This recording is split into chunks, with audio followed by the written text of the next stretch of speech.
everybody, I'm Bree the Plant Lady, checking in with part 3 of my weekly garden tour as we close out the month of July. Now, I wanted to start here on the south foundation border because I'm really happy with how this bed has turned out. I did a major renovation on this earlier this year and the effort was worthwhile. So without further ado, let me turn this camera around so that you can have an up-close view. Well, if you watched last year's weekly tours, you probably saw this bed was sort of overrun with some plants that I hadn't anticipated being perennial, including this Justicia that had absolutely filled all of this corner here. So I dug a lot of that out, moved it to other places, and that gave me room to be able to put in some more strawberries. And just last week, I actually added some mangave here just to test to see this area might work for them to overwinter because it is, driveway adjacent. And of course, the coleus look great. That hydrangea paniculata is doing very well. It's basil, kufia. I love this kufia so much. I've been debating on whether I should do one more cutback on this kufia. And obviously I haven't, so I haven't decided yet. But I'm kind of leaning towards yes. It's because I wouldn't mind for it to bloom shorter than it usually does. Sometimes this gets like 8 to 10 foot tall. You can see the peppers have done really well. This zucchini is rocking. There's like 6 small fruits on it. Of course, I'm leaving town tomorrow. By the time I get home, they'll be like baseball bats, but that's the nature of zucchini. But I think the combo that I'm most excited by is this coleus black madras rice. And, when I seeded this in early June, it's kind of hard to imagine what it turns out to be. But here we are, not even 2 months later, and it really looks exquisite. Of course, that rice is growing in a pond that holds water because I use the mosquito dunks. We don't have any mosquitoes. And those mosquito dunks are great. I'll be adding more just for good measure because they do their job. You might as well utilize them to their fullest. Over here, I wanted to show you the persimmons. Now, unfortunately, some of the fruit are dropping off. See there?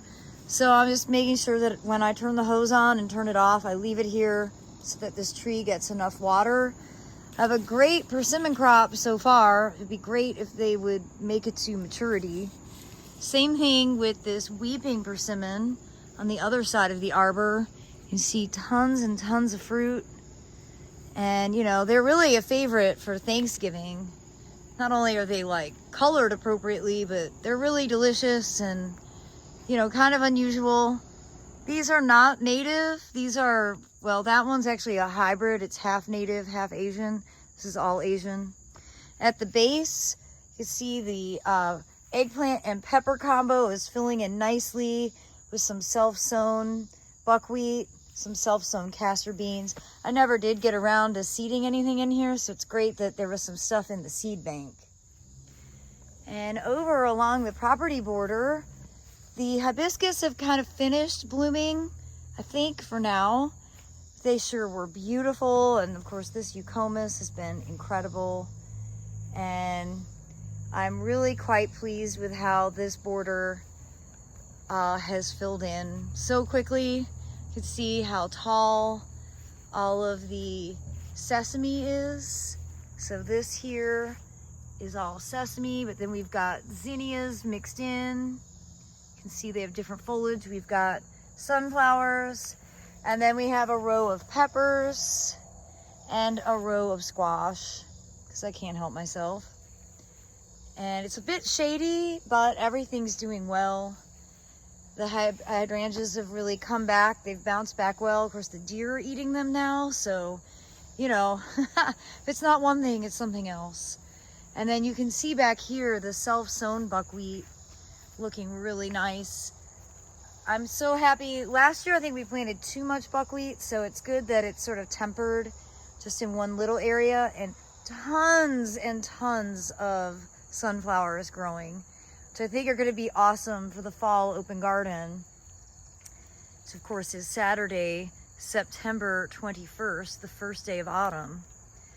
As I cut through this border, I'm also really happy to see the sorghum bulking up, and of course you can't beat that view with the greenhouse in the backdrop.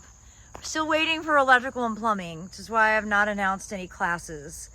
But fingers crossed, electrical and plumbing will come soon. And this fence line looking awesome. You know, the okra is really getting size, some of the self-sown castor beans, and of course more sorghum and corn down on the other end. It was a different planting than what we usually do. We usually do all this from seed, and this year we actually planted all of this. So it's a little less chaotic than usual, but still has an essence of chaos, which of course is how I like to garden. So let's just be truthful about that. As we walk through here, I wanted to show you Talinum, which is really kind of an abundant cedar, sort of invasive, but it is really cute when it blooms, and it's a nice succulent, but it doesn't have a great habit. I mean, it seeds everywhere. You can see I've just sort of got a Talinum patch all through here. It's easy enough to pull out, I just haven't. Poor hydrangeas, trying to grow, trying to bloom. The deer just keep coming in and eating, and I keep trying to move these squash onto it to try and prevent the deer. And I actually think this might be a gourd. So I know it's a gourd because I saw the first fruit. And of course it makes sense that it's a gourd, because I often just throw gourds out and then they self-sow. So there we have it. I'll have some ornamentation for Halloween. Well, I've just planted this little garden where we tore out that Leyland cypress. So I've got a video coming up tomorrow that'll show you the specifics on that. But, you know, next to it, this section, there was another Leyland here, and we cut it down last year and planted this a year ago today. So I'm feeling confident that that border will look like this next year at this time. Just stay tuned. As we come around here, everything around the greenhouse is doing really well. We're getting a lot of fruit. I'm harvesting tons and tons of tomatoes every day, for sure. Lots of eggplants. Peppers are coming on. Usually peppers are a bit later as the days get a bit shorter. But you can see we've got a ton of peppers on these. This is an orange variety, like golden orange, or yeah, some green pepper that turns orange. And then these sweet banana peppers are rocking and rolling. We've harvested a lot off of these, and you see there's lots of big fruit. I'll go ahead and get that one.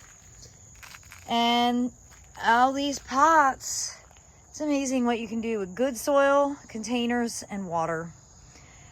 You can grow anything.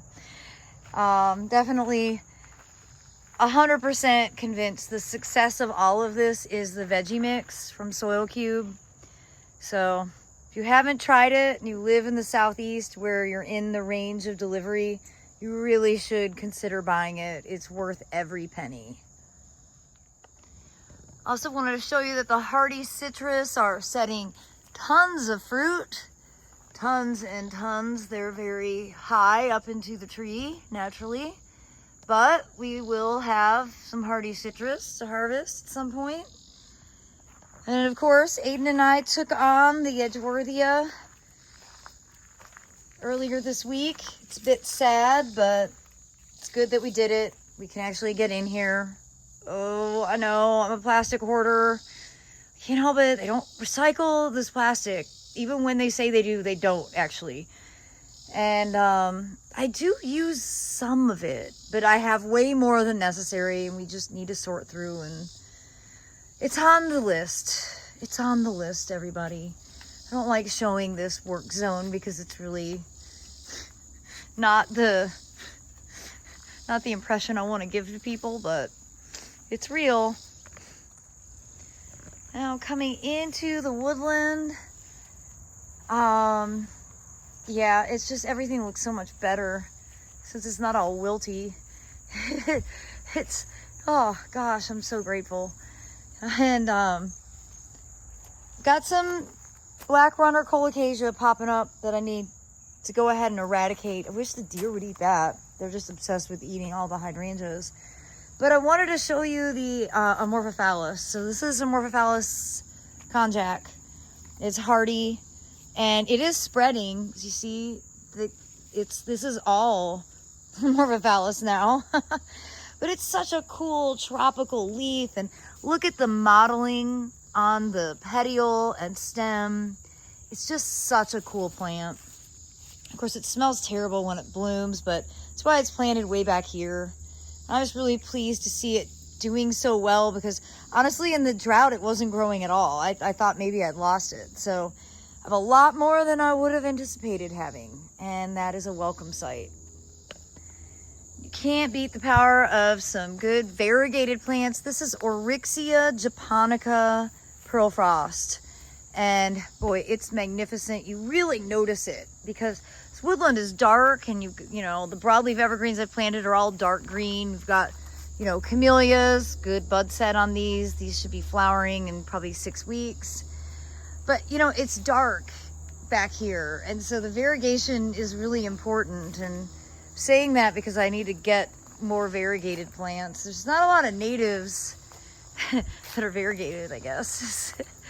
The goal is to make this more native than not.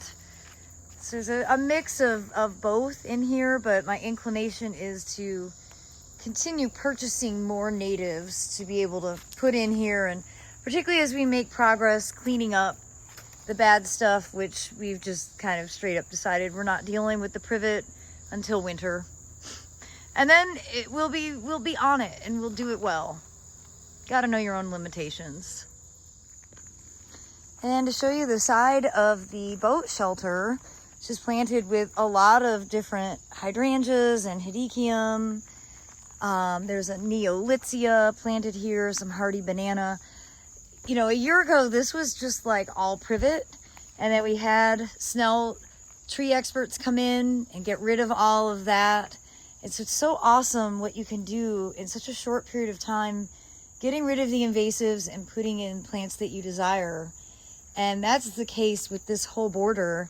In fact, we had our first Airbnb renter come over for a tomato tasting on Friday, and he hasn't seen any of this cleared. When he lived here, you couldn't walk back here. It was just solid privet and briar. It was impassable. He couldn't believe that it was now planted on purpose with a pathway. And sometimes it's just so gratifying to have people visit because they see the garden through a different lens than you do. And their feedback is very welcome, particularly when it's positive feedback. But this border is doing great. I'm just amazed at how well everything is settling in. Haven't watered at all, haven't weeded at all. I still haven't figured out if this is actually quinoa or if it's just some sort of weed. I'm not really offended by it, but I would be afraid of anything with that much seed set, because all those seeds will drop to the ground and you'll have millions of these the following year. So my inclination is to think that it's bad, but see, that's what I do every year when I plant quinoa.